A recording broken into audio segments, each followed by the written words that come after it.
Hey, this is Daniel Grove of Daniel Grove Photography. In this video, I'm going to talk about something that I see popping up a lot in the local photography Facebook groups, and it is this. People posting and asking where to photograph their clients.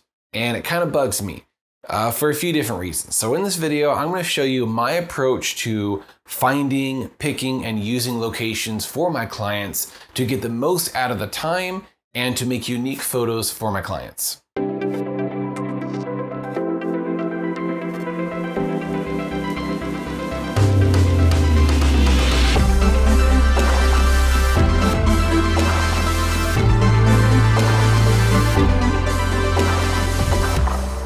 So first I want to get a few things off my chest. You can use any location to make great photos. The key to a good portrait is light. You can have light anywhere. You can find natural light anywhere outside. You can of course use strobes and flash or even LEDs, which I'm using right now. So there's a lot of ways to make a good photo, even in an ugly location. I actually did something right along those lines and I called it the Ugly Location Challenge.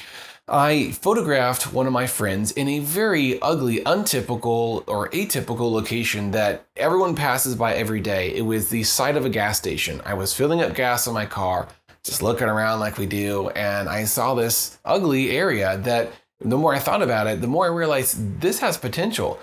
I could use that phone booth. I could use that metal wall, those wood fencing back there. I can use that tree. And the more I thought about it, I said, you know what? This location actually is pretty awesome. So I used it. There's another spot just down the road on the side of a pizza shop. Again, not anywhere you would want to take a normal client. In fact, if you took them there for their photo shoot, they may get very nervous and try to escape and or call the cops on you. But I made the most of this location and I got some really good photos. So you can take good photos pretty much anywhere if you know how to use light correctly, if you have good composition. Another tip is to use longer focal lengths, such as an 85mm or a 100mm lens to get that really nice bokeh and compression and focus on your subject, whereas the background will be blurry. And generally, if you're getting in closer and tighter with your shots, there's less environment, there's less background. So that's a tip if you've got a location that's not great, if there's a lot of busy, distracting stuff, use composition, rule of thirds, use good lighting, get interesting angles, and just overall be creative so that you can make the background work for you instead of against you. A long time ago, I heard a really beautiful explanation about salsa dancing, and it is this. The man is the picture frame, and the woman is the art in the frame. I love that. It's always stuck with me, and I see my photography in a similar light. And that the background and the environment that you do photo shoots at is not just the frame around the art, but it is actually part of the art. It enhances the story. It enhances the color scheme. It tells emotion, and it is really part of the style of your subject, hopefully. Now, if those two things clash, then you may have issues and you may not have picked a very good location. So when I pick locations, I am paying attention to those things. Colors, style, occasion, of course, safety, privacy, if that's an issue. There's a lot of things that go into how I pick locations, and I want to encourage you guys to try a little harder. Don't just ask for the popular locations in town. Don't be that photographer. Go to the next level and find locations that are unique and perfect for your clients. So my first major point is this. What is the style of your photo shoot and or your client? When I first get a client coming my way and we get past the initial stuff and we get to the point, the fun part where we start to plan the photo session and they say, well, where are we going to shoot? What locations do you have? Do you have a studio? Where do we do this? I don't know what to do. I say, calm down. I'll take care of this. I've got hundreds of locations all around town. And I'm not lying. I can easily, well, not easily. If I took time, I could make a list of 100 spots to do photo shoots at here in San Antonio, Texas. It's a really great city. Lots of cool stuff if you know where to look and if you know how to look for locations. So, getting back to my point, I get to know my client. I get to ask them questions. What is the occasion for this photo shoot? And there's, why are you hiring me? Is this a birthday? Is this a modeling portfolio? Is this a celebratory photo shoot like graduation or something like that? Is it maternity, family?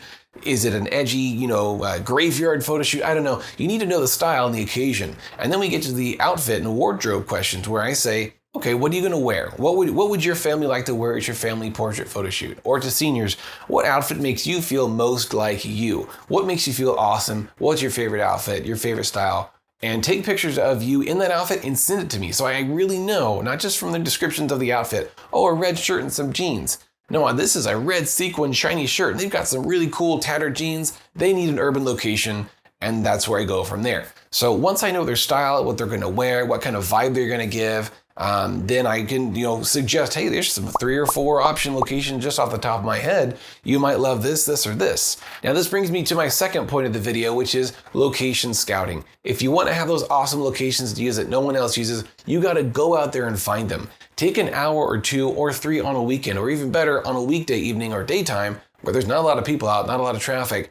Go and visit just all the spots. Make a little route on Google Maps. You can just bing, bing, bing, go to 4 or 5 spots in one day. Take pictures. Take very wide angle pictures. Phones are great. If you want to get some better quality photos, use a wide angle lens on a DSLR. Get some nice panoramic shots even so that you can catalog and remember, oh yeah, this park has a large grassy field, which would be great for big clients. They have some benches, which would be great for a couples photo shoot. They've got a river. They've got large trees, for a ferry photo shoot, whatever. So you need to be cataloging these features that are in these locations.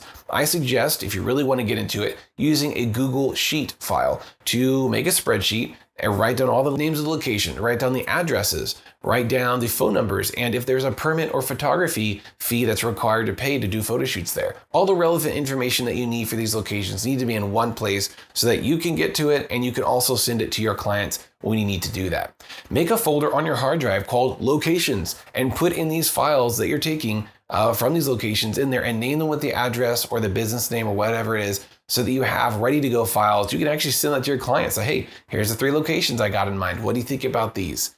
And that it really helps them. And also they know, wow, this guy went out and took pictures of this location just for me. Well, roundabout, yeah, in roundabout way you did. And they appreciate that. And it helps the planning process that much more. Another thing to keep in mind with your location scouting is where does the sun set? Now, I personally shoot pretty much always during golden hour and sunset time when I'm doing normal portrait sessions. Studio, of course, different story. Business, different story. But when I'm doing like a family or a senior or a model or even a cosplay, I will almost always schedule it right at golden hour before sunset. And I need to know where is the sun setting. If you find a beautiful green field with a completely solid tree line, that's a great location. But what if the sun is setting in the wrong place and you're going to be blinding your client the whole time? You need to know these things. So if you do find a park or a nature setting that you feel you want to use natural light with, just try to remember and imagine where is the sun going to set and keep that in mind. Now, the third point to my video is common sense, or at least it should be, but I got to put it out there. Safety and legality. Make sure that where you want to shoot is not private property. Abandoned buildings are usually owned by somebody and they don't want you on there because you could get hurt and they don't want to get sued. Also, they don't want you to get hurt, and abandoned buildings are pretty unsafe. So as much as I love abandoned buildings, you have to be extremely careful and think of your client. Sure, you could get that cool photo nobody else has, but what if your client falls and gets tetanus or breaks an ankle? You don't want that on your conscience or in your memory or on your reputation. So think of the safety, think of your client first. And make sure that this place is not posing a danger to them.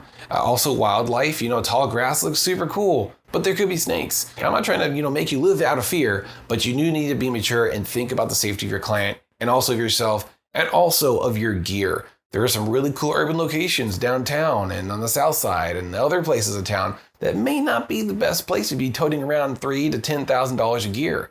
It's risky, and I have heard of stories. I know a photographer that was shooting at Hayes Street Bridge here in San Antonio, cool spot, but there was someone that literally tried to grab their bag and run, and it was a close call. There was a photographer that was killed recently. I don't know if it was a mugging or a robbery or bad, wrong time, wrong place, but he got killed, and art is not worth that. Art is worth a lot, but it's not worth getting killed over. So be very mindful of your locations. Be sure there's, a safe distance to walk with the parking, that your car is safe. There's just a lot to consider when you get to the behind the scenes stuff. So take that into account. Also, don't shoot on train tracks. Just don't. People die every year from shooting on active live train tracks. How? I don't know. Yeah, I would probably hear the train coming too, but they didn't and they died. It's also illegal, so there's that too. And lastly, it's a trend that is way past its due date. It died in the early 2000s, so stop bringing back to train track shoots. They're cool. I like perspective. I like texture, but find a different way to do it, not a way that risks your client's life and looks like photos from 2003. So I had to get that off my chest. Don't judge me. I'm just trying to help you out. So just to recap, get to know your client. Pick a location that actually makes sense for them. Try to find locations around town that aren't as popular, as trafficked, or as well known, and your photos will look more unique, and overall your client will have a better experience because you picked the location just for them. They love it, and your camera will love it too. Hope you enjoyed this video. If you want to see more content like this, comment down below. Be sure to subscribe to my channel, and I hope you'll see me again soon.